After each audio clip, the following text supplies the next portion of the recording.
Okay, here we are. I'm going to use a net to get a yabby. When you're using nets to get yabbies, I'm here on this system here because I want to show you how challenging things can be when you don't have them set up right. See how they got the hole in the top? So it's just a little bit challenging to actually get in there. Now you can see the yabby on the bottom. Okay, we're not gonna use our hands, but we're just gonna go really, really slow with the net. Okay, see how we're going really, really slow with the net? You don't want to stress them out. They're just normal creatures. There we go. Voila, we got it. We got it out of the tank. Now I'm just going to put him down here,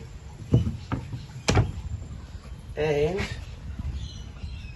I'm going to pick it up from the back. See, like the back.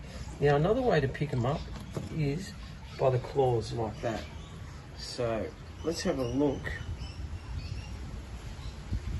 Male or female?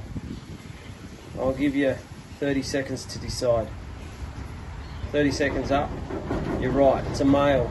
See those two little protruding glands on the base? They're sticking up.